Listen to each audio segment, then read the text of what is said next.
that are overly structured. Whenever you plan things out too much, that you never end up doing them. That are overly structured. Whenever you plan things out too much, that you never end up doing them.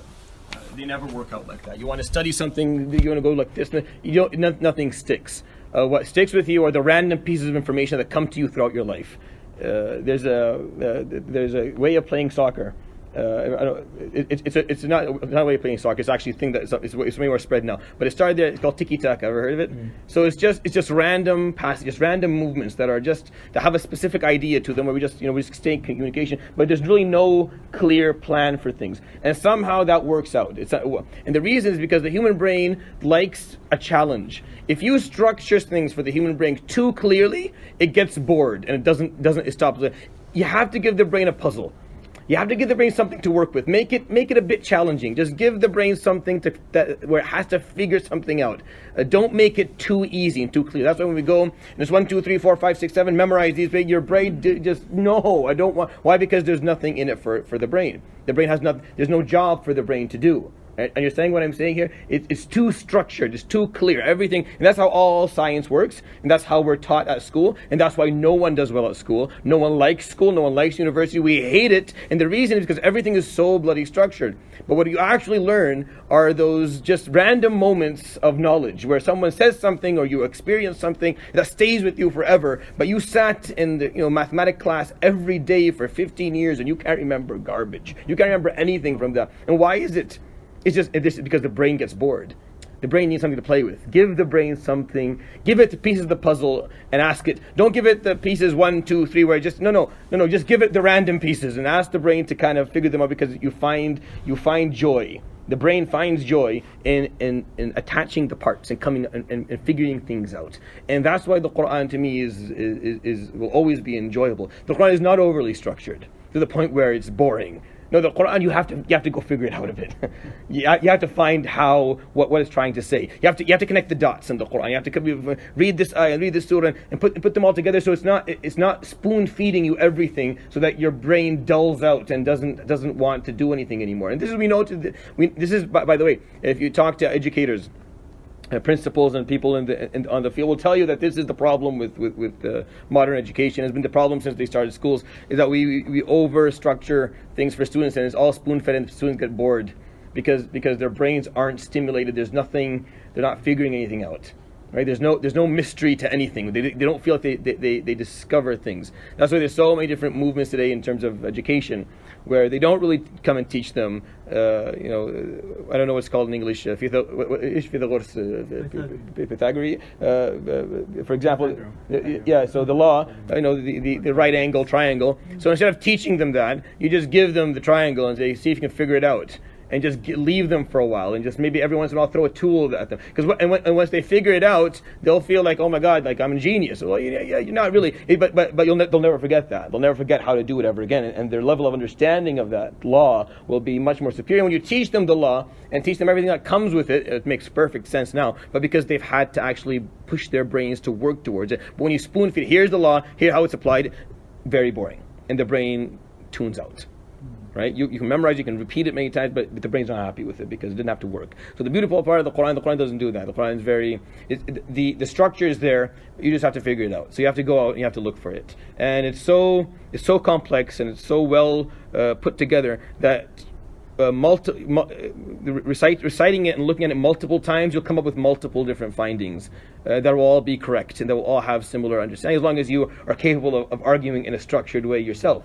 And that's why the Quran is interesting to look into. It's not written like a constitution. There's no article number 1 and 1A and 1B and 1T. Even though they're all really important, but the moment you see that, you start running through it quickly, right? You just trying to looking for a punchline somewhere. Just give me whatever. Just give me one liner, because it's boring. But when it's like this, it's a bit different. So when you look at even the way that the Quran is structured at the beginning of it, the first time the Quran in terms of the sequence of surahs starting from Fatiha coming down, the first time it talks about faith, Iman specifically, you would think that would be the first thing because the most important thing is 6 surahs in. When it comes to Al-An'am, that's when it starts talking about it. But the first other surahs have a whole different focus. Even though you would think that from a structure perspective, I'm going to structure it out, and we do that all the time. Talk about Iman first, and we go through the articles. This Quran doesn't do that; leaves it for later. It kind of it flips things around. It just challenges your understanding. So within these for example, in these cluster of surahs that we're reading, the ones that are talking about submission, it doesn't start by talking about why and you're submitting and how you're going to submit. No. It starts by talking about the most difficult situations to submit in, and it gives you a bunch of stories that make you feel uncomfortable every time you read them, and you don't think you can actually go through Ahzab right away. You would think that would be the last thing to talk about. Okay, after you've established your understanding and you established your reasoning, you would go ahead and you would know how to stand your ground in difficult situations. No, the Quran does that first, and then it talks about the concept of submission on a communal level, which is something very, very complex. And then the third surah, Surah Fatir, it actually talks about why and who. Like Surah Fatir, if we were to structure it, the Quran, it would be the first one you would have. Why? Because it can talk about why you submit to Allah subhanahu wa ta'ala, how you submit to Allah subhanahu wa ta'ala, what that's going to look like on an individual level, how are you going to function. So it makes sense for it to be the first one, but it's not. And that's how the Quran works all the time. It gives you a challenge. It gives you a bit to work with. It makes you kind of think. And that's why it's enjoyable to read. That's why the more you read it, the more you take from it, because it's just a bunch of puzzle pieces that funny enough will fit together in multiple different ways. So you can, every time you read it, you can come up with a picture that's a bit more unique, that has a bit more details that the first one didn't. Instead of giving it to you as number one, number two, number three, you're just sitting there brain dead, just putting one beside two, beside three, getting bored out of your mind, and then completely losing interest in what you're learning. So I think this is a point to kind of note when you're looking at the Quran, that Allah subhanahu wa ta'ala put it that way out of the knowledge, or through the knowledge of Him knowing our nature, of what we enjoy and what stimulates us as human beings. We need some mystery in how we're going to be taught. We need it. And when you find someone who does that for you, or you're taught in a way like that, you find it way more stimulating, and you actually hold on to the information. But structured learning, I mean, do I need to convince you that structured learning doesn't work? You've all been through school and university. What do you remember from any of that? See, it's just nothing. You hated it. You would go sleeping in the morning and you would sleep through half of it, and then because it's so structured, it's boring. It doesn't stimulate the brain, right? Because it's spoon-fed everything. There's nothing for you to figure out.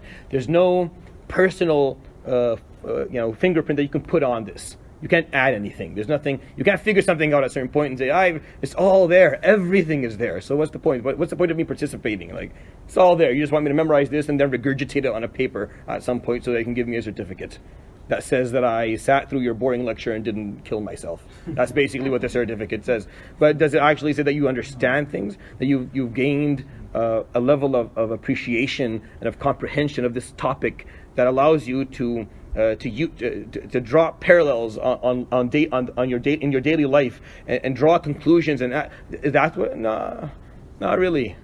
And how many people I graduate with a bachelor's degree and they're like, I know nothing. Like, I don't know what did I do? Like, I'm $50,000 in debt, and I just have a piece of paper that I can go and get a job on, but you don't really know what you're doing. And these are problems.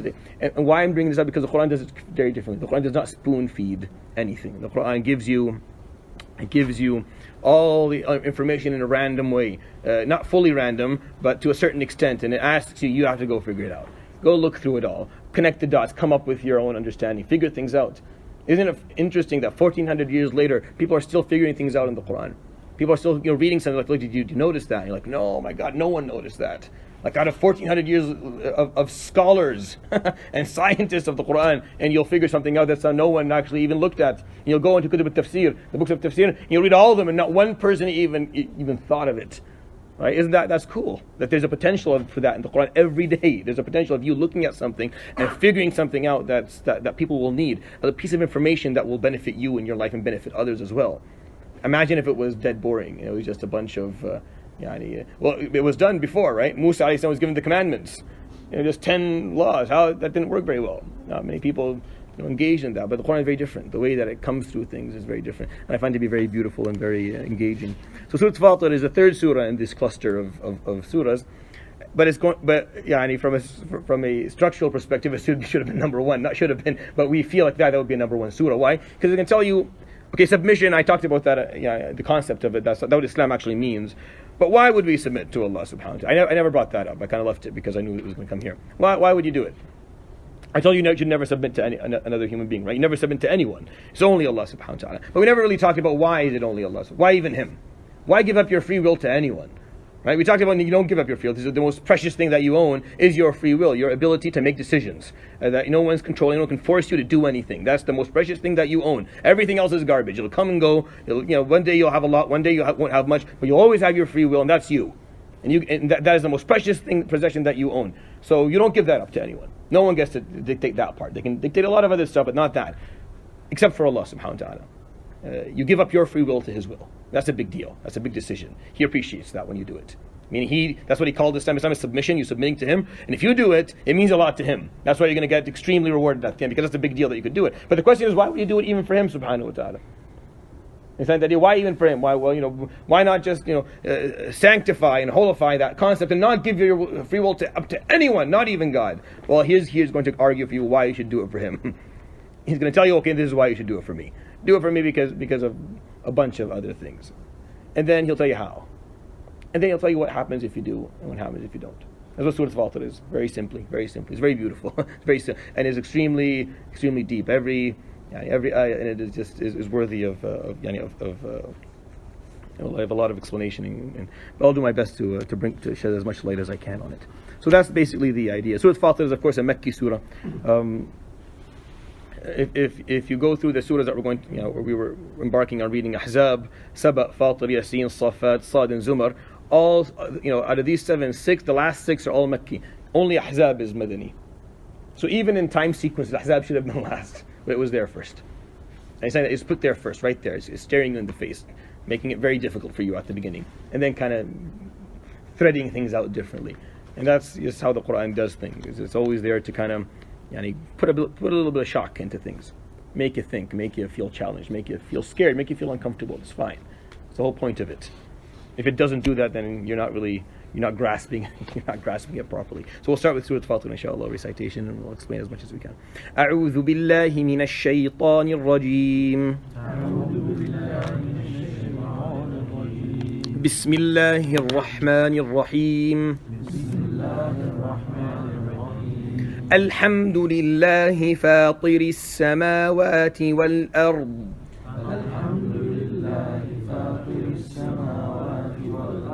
جاعل الملائكة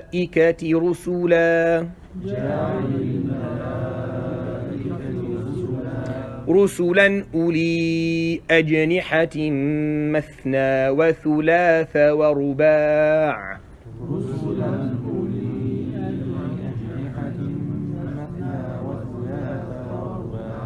يزيد في الخلق ما يشاء إن الله على كل شيء قدير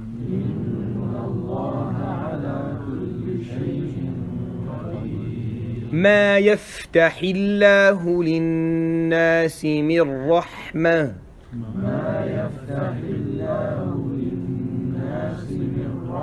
So pay attention to the kasra on the ha. So it's ما يفتح الله للناس من رحمة فلا ممسك لها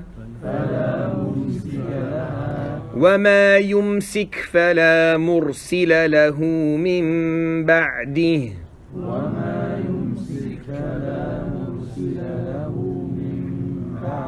وهو العزيز الحكيم. So right at the beginning, the surah begins selling the idea to you. The surah starts telling you, okay, here's who He is, subhanahu wa ta'ala, in case you're wondering, or in case you're not fully sure whether this is something worthy of doing or not. Whether submitting your will to Him, subhanahu wa ta'ala, accepting Allah subhanahu wa ta'ala as your one and only God, and listening and obeying everything He says. Whether if you're still on the ropes on that one, you're still thinking about it. Should I not? Is this right? Is this wrong? Is it worth doing? So He starts by telling, all right, here's my resume. right? And see if this works for you. If you have a better candidate, then go ahead by all means, submit to them. Or if you don't think this is worthy, then maybe you don't need to do it. So alhamdulillah, it starts by the praise of Allah subhanahu wa ta'ala. And as I said, only a few surahs in the Quran start with alhamd, right? What are the surahs that start with alhamd? It's always nice to know them. The first one is what? Fatiha, always the Fatiha. And the second one? Al-An'am, right? So kind of, you see I just talked about it a second. Anyways, right. So it's Al-An'am. And then after that, Kahf, which we recited together. And then these two guys. Right, so Saba and Fatir that we recited. So only 5 surahs that start with the praise and with alhamdulillah, and there's a link that's drawn between them, inshallah. When we finish Surah Fatir, I'll try. We read I think all of them except An'am, which kind of makes it not too helpful but I'll draw the link anyway, just for the fun of it, inshallah. So alhamdulillah, all praise be to Allah. Fatiri as-samawat. So the name of the Surah Fatir came from the word being here in the surah. What does Fatir mean? Someone who's not fasting Ramadan, right? Which is true, which is the same word, exactly the same word. It's just what's interesting is studying the root. So fatar or aftara or fattara, which comes from fatir and maftur, is basically breaking something or putting a dent into something or changing something in its in the way that it actually works, giving it a beginning that will come by either an opening being put into it or something being put onto it. So Ibn Abbas says, I never understood what Fatir meant until I saw two Bedouin men, two Arab, fighting over a well. One of them telling the other, "Ana fatartuha." I am the one who hit the first the first shovel into the ground, digging it. Ana fatartuha. I'm the first one. And what it means is the earth was was like this. It was equilibrium. It was all flat, and then you put a dent into it, starting something new. You make a change. You put something different. So when you do iftar, basically your stomach is empty, and then you put something into it. Meaning you make a difference. You do something. You change something into it. You change something about it, and that's what the word fatir comes from. So fatir as-samawati wal ard. Some translations say the originator of the cosmos and the earth, but it's not only the originator. It's the one who gave it the first burst, the one who started it, the one subhanahu wa ta'ala who gave it, who actually went from nothing to something came out. So that's what the fatir means. There was nothing, and then with a certain will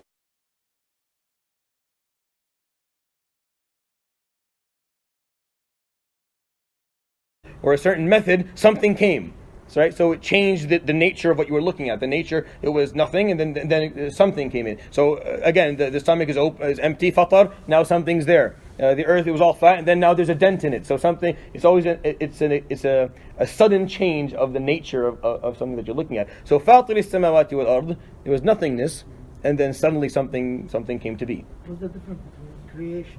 So creation is a much more general word. So the word khalq is way more general. The word khalq, creation, is used for, just like ilm, is a very, very general word. And then sama' and basar and all different, all smaller meanings that are more specific. So khalq, creation, is just a very general word. It can mean to create something from nothing to something, or it can mean to change something's nature, or it could mean to actually offer it life. It could have all those meanings. That's why يَخْلُقُكُمْ فِي بُطُونِ أُمَّهَاتِكُمْ خَلْقًا مِّن بَعْدِ خَلْقٍ. So He created you time after time. Well, how many creations could you have? It's just the word khalq or creation has more than one meaning to it. It's a very general word. And then you have bari', bara'a is a specific word, sawwara a specific word, and fatara a specific word. Fatara always means that the Big Bang, that blast, that first moment when things come to be, where things fully change in nature. So alhamdulillah, fatir as-samawati wal ard. That's why you should submit. The first reason is all praise to the one who started all this. There was nothing. How could you submit to anyone else if there was nothing before, and His will subhanahu wa ta'ala brought that, it changed that state of nothingness to something, and everything that you see is from that moment of fatr where Allah subhanahu wa ta'ala began it all. So who else are you going to submit your will to? It makes no sense. Who are you looking at?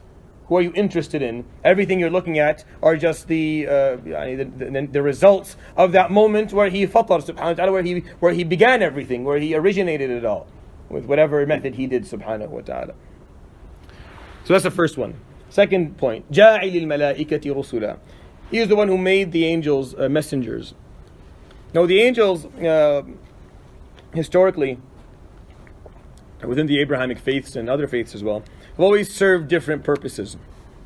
But the purpose, the general purpose that Allah subhanahu wa ta'ala states in the Quran in different parts is rusul, that they are messengers. Messengers from Him subhanahu wa ta'ala to human beings. Whether they are messengers in the form of what Jibreel alayhi salam used to do, he would bring to the Prophet sallallahu alayhi wasallam the Quran, he spoke to him the first time, or messengers in different, messengers of punishment, as the two angels came and punished Qawm Lut, or whatever. There's always, what they serve to do is just conveying messages. The messages could be verbal, or it could be physical, they could be basically anything. But they only do what Allah subhanahu wa ta'ala specifically tells them to do, with really no margin of error, and with really no innovation from themselves. On the other hand, we're different in those aspects. Meaning we will follow Him subhanahu wa ta'ala, we will listen, but there's always going to be a personal or unique personal addition or way of doing it that's specific to you. But malaika, no. Malaika don't go back and are evaluated based on what they do, because they don't really have the choice or the ability not to do things the way Allah subhanahu wa ta'ala created them or asked them or commanded them to specifically do it. Which of course is important to understand that they are different than us in that manner. They're not the same. You can't draw parallels between how we function and how malaika function.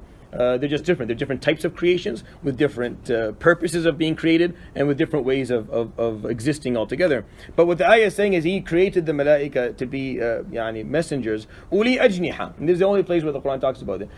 Uli ajniha mean the owners of wings, or that they have wings, or that they possess wings. And then it says mathna wa thulatha wa ruba', 2 and 3 and 4. And then after that, يَزِيدُ فِي الْخَلْقِ مَا يَشَاءُ, and He will increase in His creation what He will, subhanahu wa ta'ala, what He wants, what He desires. He will increase in His creation. So what's the point of saying that? The point of saying this is to return the Prophet sallallahu alaihi wasallam and the Sahaba to the moment alayhi sallam met Jibreel the first time. You see, how many times did the Prophet sallallahu alaihi wasallam see Jibreel in the way Allah created him? Twice, right? So once on the day of the beginning of it, when it all started. And since he's talking about Fatir, he's talking about beginnings, then he's going to take us back to another beginning, which is the beginning of Islam, to begin as a parallel there to kind of think about. And then he saw him on the day of Mi'raj. But when he saw him on the day of Mi'raj, it was a different thing, because Jibreel had shrunk in humility, because he was right beside Sidrat al-Muntaha, the highest place that any creature has ever arrived at. So he was close to Allah subhanahu wa ta'ala. He was completely in complete humility. But on the night of Iqra bismi rabbik, when he came to him, and the Prophet ﷺ, when he described him, as you'll find in Bukhari and Muslim and other books, when he described him, he said, نظرت إلى جبريل, I looked to Jibreel, فإذا له 700 جناح, and he had 700 wings. يتناثر عنها اللؤلؤ, it's just pearls and jewelry are flying from it. يسد الأفق, he closed the horizon in front of me. It was just Jibreel, that's all I could see. There was no sky anymore. He was so huge, alayhi salatu wasalam. And of course the whole point of that was maybe the word intimidation is not the best usage, but it was to make it a strict beginning, or a forceful beginning for the Prophet ﷺ, to understand that this is not a joke. We're not playing around. This is a big deal. Here's the messenger to you. So, and of course, Jibreel alayhi salam coming with that force, with that, this is how big he was, and this is how forceful. What do you do? He hugged him, right? So it was a hug. It was a firm hug, but it was still a hug. A hug is a hug, regardless of anything. It's still a hug, right? So there was a lot of tenderness in it, but it was also very, very strict. So Allah subhanahu wa ta'ala is reminding the Prophet ourselves that He created the malaika with maybe 2, 3, 4 wings. He can increase whatever He wants as a creation. That in terms of size and strength, He can create whatever He wants, subhanahu wa ta'ala. In comparison to us, we're very simple. We are dead simple, by the way. Like, we're not that complicated in terms of creations. I mean, there's really not much going on. It's, I know medicine is, but there's a lot of politics in medicine too. There's a lot of things that hold it back. But as human beings, we're pretty simple. Obviously, Allah's creations are much bigger. Just looking through a telescope, you see how huge it all is. And if we're the smartest thing that's running around in this universe, well, we're pretty puny for smart things. Right? We're pretty small. Maybe our brains are, maybe our imagination is huge, but physically we're quite vulnerable. All you have to do is just take yourself out of this little atmosphere. Just go 6 kilometers upwards into the sky, and then your eyes will pop out of your brain, and you'll cease to exist almost immediately. The fact of the matter is, we're quite simple. So Allah subhanahu wa ta'ala, when He talks about the beginning of creation, in the beginning where the Prophet saw the malaika, saw Jibreel in his all his glory, and yazidu fil khalqi ma yasha, He increases subhanahu wa ta'ala within creation whatever He wills. He can make even bigger, make even stronger. Inna Allah ala kulli shay'in qadir. Indeed, Allah subhanahu wa ta'ala is capable of everything. Anything He wants to do, subhanahu wa ta'ala, it's His choice. He does whatever He wants. And we are, within that, when you look at this huge equation, we're very simple. There's specks.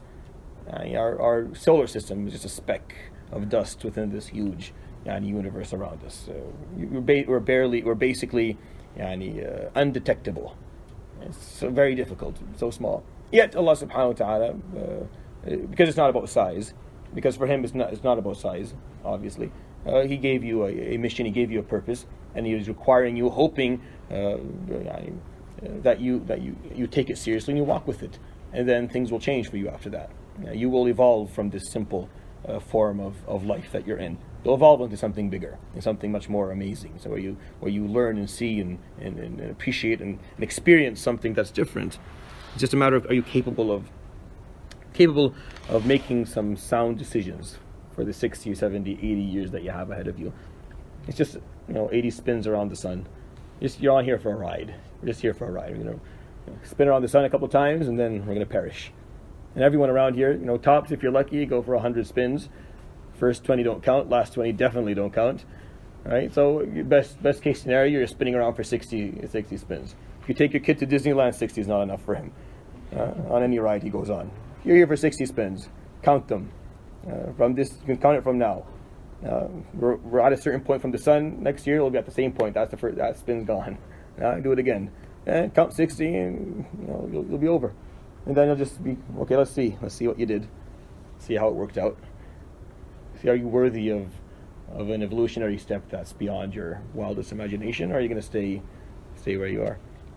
So the second ayah, still a selling point. ما يفتح الله للناس من رحمة فلا ممسك لها. Any door of mercy that Allah subhanahu wa ta'ala will open to people, no one is capable of holding it shut or withholding it or holding it back. يفتح الله للناس من رحمة. He opens a door of mercy where mercy is going towards people. Whatever form of mercy, whether it's provision, whether it's ease, whether it's happiness, whatever it is. The word rahmah is a very, very general word. It could mean anything that is positive to you, that's something that you would like to have. So Allah subhanahu wa ta'ala, if He opens a door of mercy, فَلَا مُمْسِكَ لَهَا, then no one can withhold it. No one can take it back. If He sends something towards you, if He sends something your way, subhanahu wa ta'ala, of goodness, then it will find its way to you. No one can hold it back. وَمَا يُمْسِكْ, and what He holds back, subhanahu wa ta'ala, from His own mercy from you, فَلَا مُرْسِلَ لَهُ مِنْ بَعْدِهِ, no one can make sure it comes to you. And do we have a hadith that's similar to this? Of course. We have a hadith that everyone, you're taught at school when you're a kid. When Ibn Abbas, the Prophet ﷺ is on his donkey and he sees Ibn Abbas, come Ibn Abbas, he sits behind him, he says, Ya Ibn Abbas, inni u'allimuka kalimatin fahfadhunna. I'm going to teach you a few words, memorize them. Ibn Abbas, he's 10. So he tells him, okay, say Ya Rasulullah. And of course, at this point, Ibn Abbas' mind is like, okay, say, because he's learning from the Prophet ﷺ. Ihfadillah yahfadhka, ihfadillah tajidhu tujahak. Going on to the hadith. And then the last part of the hadith, wa'alam, know أن الأمة لو اجتمعت على أن ينفعوك بشيء لم ينفعوك إلا بشيء قد كتبه الله لك. And know that if the whole nation, the whole world, all people on it and every creature on it wanted to come and benefit you with something, they cannot benefit you except with something Allah subhanahu wa ta'ala had already sent your way to be benefited from. They can't benefit you with something Allah subhanahu wa ta'ala did not give the permission for you to get. And know that the same group of people, if they wanted to harm you, they can only harm you with something Allah subhanahu wa ta'ala already predestined for you to get harmed with. رُفِعَتِ الْأَقْلَامِ وَجَفَّتِ الصُّحُفِ. After those words, Ya Ibn Abbas, the pens have been put away and the ink is dry. That's it. There's nothing else you need to know, Ibn Abbas. Where do you get this from? The Prophet ﷺ's hadith comes from the Quran, meaning it's the same concepts of the Quran being taught through his own words, sallallahu alaihi wasallam, different. So, مَا يَفْتَحِ اللَّهُ لِلنَّاسِ مِنْ رَحْمَةٍ فَلَا مُمْسِكَ لَهَا. If He gives mercy, no one can withhold it. And if He holds it, وَمَا يُمْسِكْ, and what if He holds it? فَلَا مُرْسِلَ لَهُ مِنْ بَعْدِهِ. No one can send it after Him. If you live like that, you live much happier. You're much more calm. You're much more accepting, and you don't find it as hard to take the next step in life. Because when you're knocked down, when you're at your lowest point in life, that's when this has to kick in. If this doesn't kick in, then I'm sorry, you're in a very difficult situation. If this concept does not kick in at that moment, when you're at the worst, you're at the lowest, you're going to be there. Everyone is. You cannot live through life shielded from those lows. Life is just a combination of highs and lows. And at that low moment, you have to remember that this is what He destined for me. So this is my test, this is my trial, this is what I was given, this is my destiny, this is what I'm going to deal with. And I deal with it openly, and I move forward with it. And I don't have to like it, I don't have to enjoy it. It doesn't have to be my cup of tea, but I know that if He wanted me to have something, I would have had it right now. But He didn't, so I need to deal with what I have right now. Instead of complain about it, get depressed about it, become hateful and resent, and fill my heart with resentment and hatred and no, it doesn't help you. You're just going to be a very sad person. You see them all the time, by the way. Like, you just have to look around. You see these type of people everywhere. They're everywhere. You may be one of them. Be very careful. Sometimes we watch and we see, oh, look at that, he's like that. And we forget that. Have you ever looked in the mirror? Maybe to a certain extent, in certain ways, you're the same. Maybe there's certain things that you resent about your life that you continuously live in resentment of.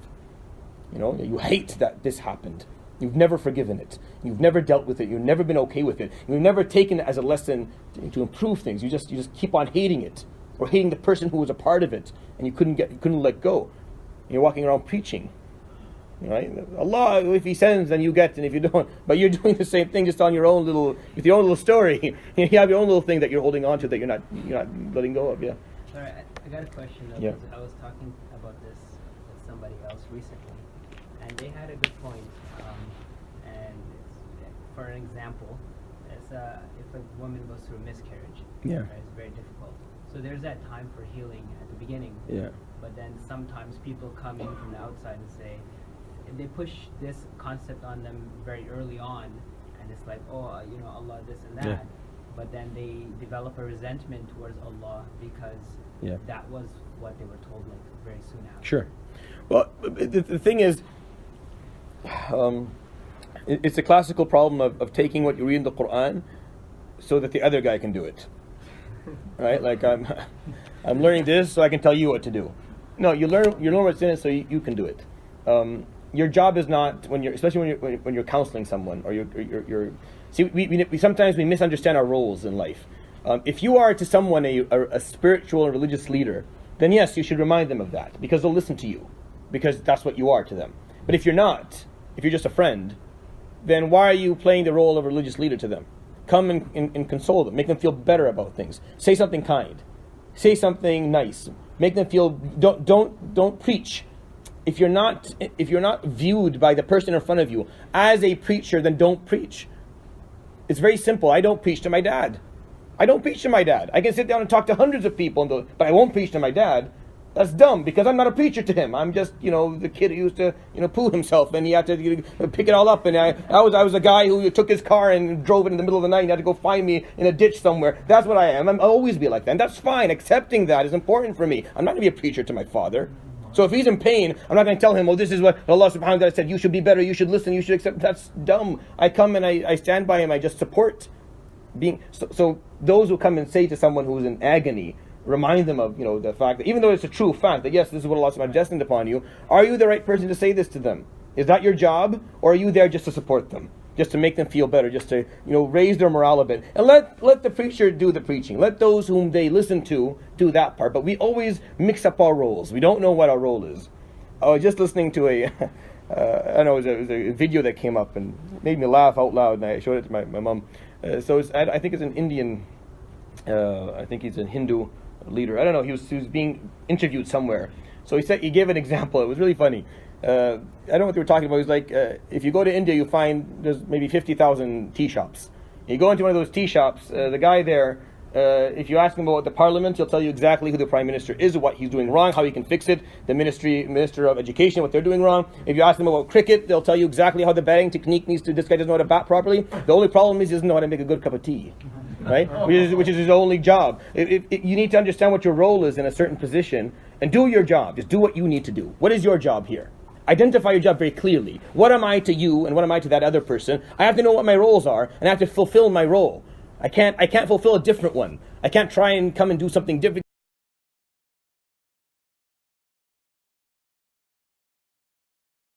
Support and console and make them feel better. Let the other guy who's doing that to actually do it.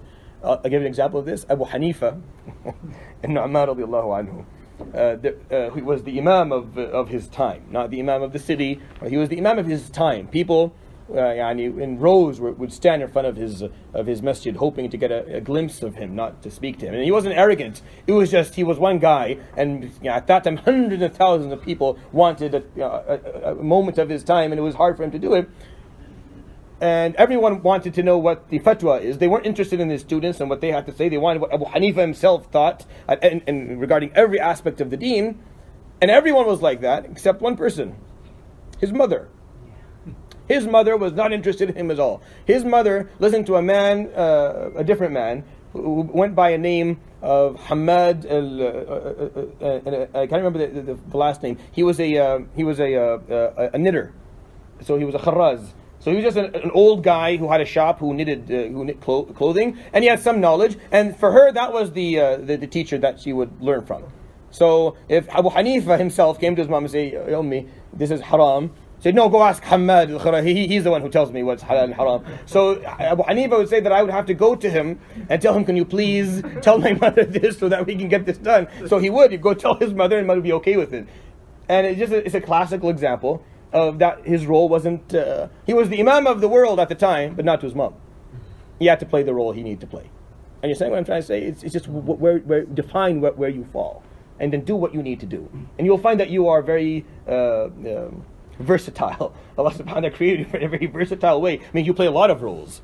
You're a brother sometimes, and you're a son sometimes, and you're a father other times, and you're a friend, and you're a mentor, and you're a student, and you play all these roles. Play them properly. If you mix things up, then you have no idea what you're doing, and you're going to fall into a lot of problems. So I think that's maybe the point that needs to be made there. That yes, this ayah, مَا يَفْتَحِ اللَّهُ لِلنَّاسِ مِنْ رَحْمَةٍ. Yes. So is there a specific reason you missed the spouse part? No, you're right. No, not at all. I'm not thinking. No, you're actually right. Of course, being a spouse. Another example of that is the Prophet ﷺ himself. If you want to go a bit one more step in terms of looking at his life, alayhi salatu wasalam, he was Rasulullah, the most important human being ever to walk the earth.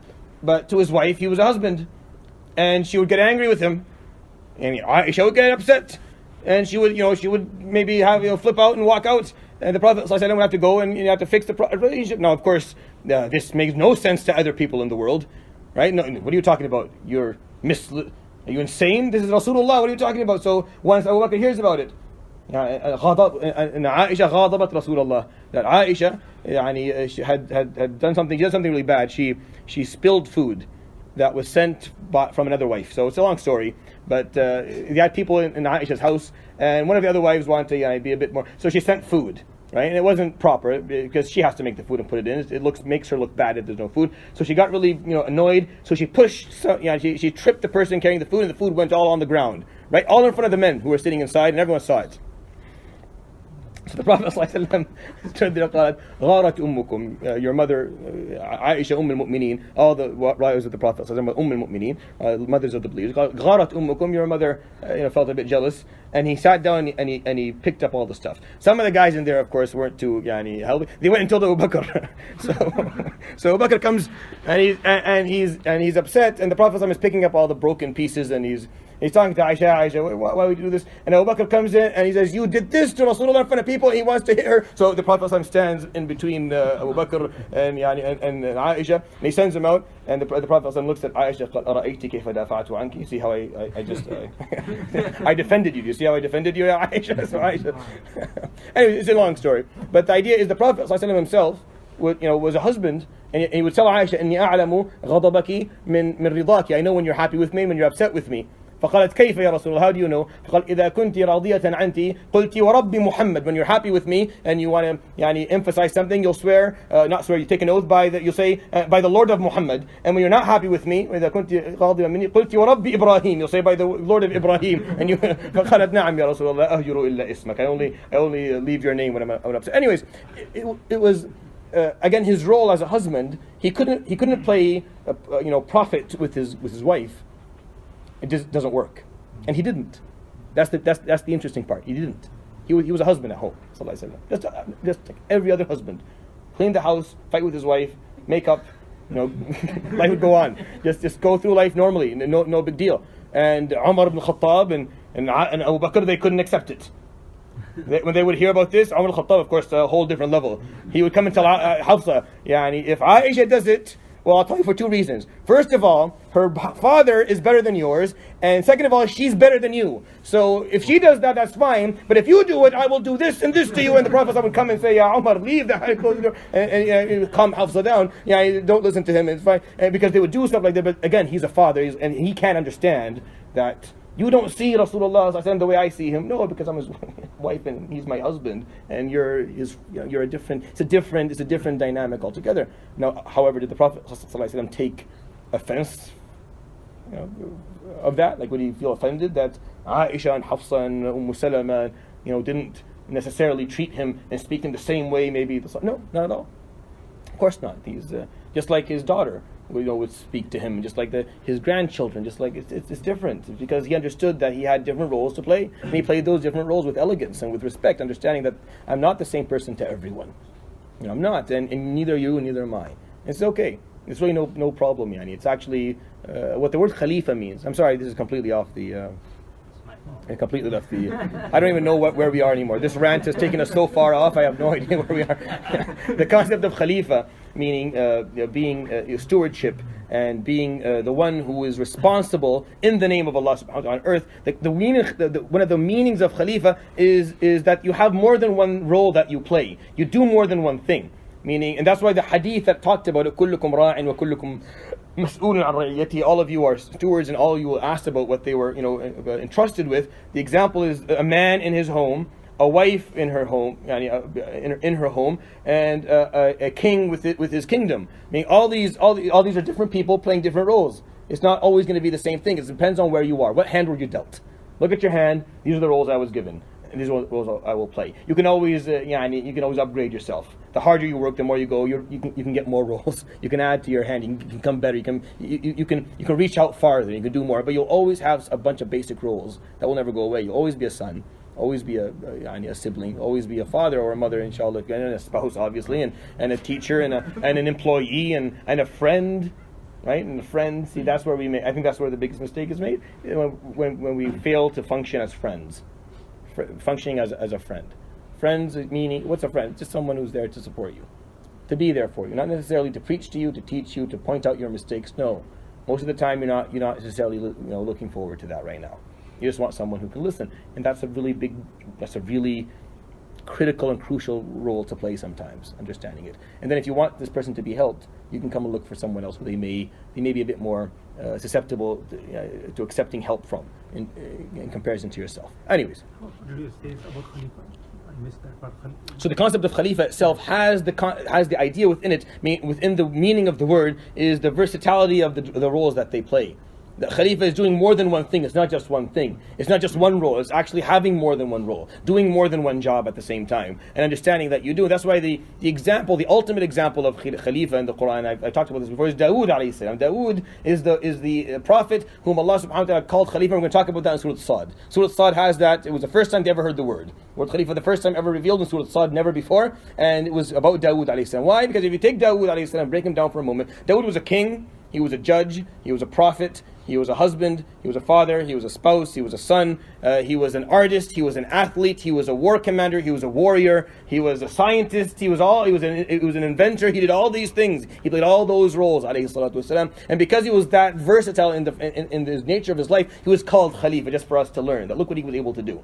And the Quran talks about the different things that he did, and how he was able to achieve all these different things within one lifetime, alayhi salam. Anyways, but that's the point that that is worthy, I think, of making. Okay, the final word here, وَهُوَ الْعَزِيزُ الْحَكِيمُ, and indeed he is the unfathomable, al-Aziz al-Hakim, the all-wise. Al-Aziz is always a word, I've talked about this before, it's one of the names of Allah subhanahu wa ta'ala.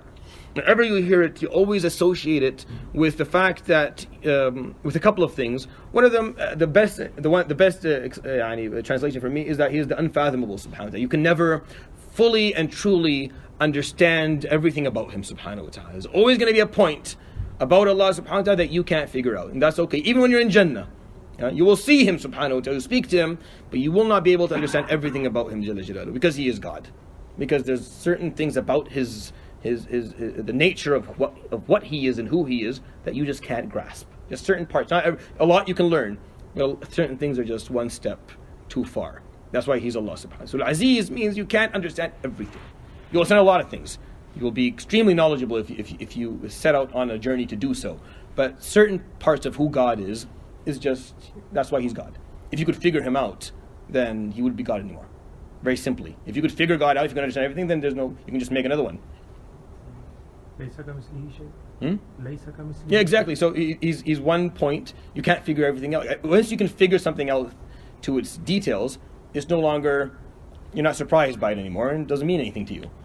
But let's see if you can duplicate. Let's see, you can predict, right? Like, once you figure everything out.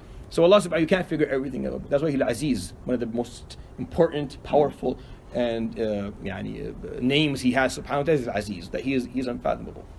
He's unbeatable. He's beyond everything you can imagine, and you cannot understand the essence of what God means and what it is. But you can understand a lot of other stuff if you like, and you can deal with them easily. Al-Hakim, and he is, yes. So what is Izzah? Like, what is? So it's the same thing, really. Izzah is that highness, is that level of highness, that level of, which is what we're going to talk about. So if you go to ayah, just so you understand that I'm not blowing off your question, go to ayah number 10. Go to number 10. What's the word? Man kana yuridu. Right? So it's coming. Just be patient. So that point is coming in the surah. And then it will come again at the end of the surah. I mean, the concept of Izzah we're going to talk about in detail. Just give it a bit of time. So it's coming, and that's one of the connections. At the beginning of the surah, his name Al-Aziz is right there, so that we can bring that up, and then it'll be talked about in a few more verses in a bit more detail. And he is the All-Wise. Why is they coming together? Why are they coming together? Because you may think, well, if he's unfathomable, I can never figure him out. Well, that means no one can hold him accountable for anything. He could be just messing around and playing around with things, and this means nothing. No, he's All-Wise.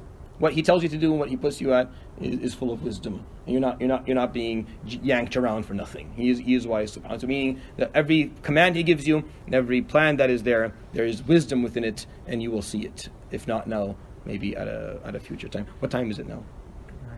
8:58. Is it 9? Okay, so we got 2 verses in. Perfect, mashallah. All right, that's fine. All right, that's fine. Actually, that's good enough. So I would advise everyone to read this very rich surah. Extremely rich. It's almost no verses that will not. Everything will take time here. Read it and recite it on your own and try and connect with it. It's a very, very deep surah. Again, the 2 verses we read were just an opening saying this is why you should submit.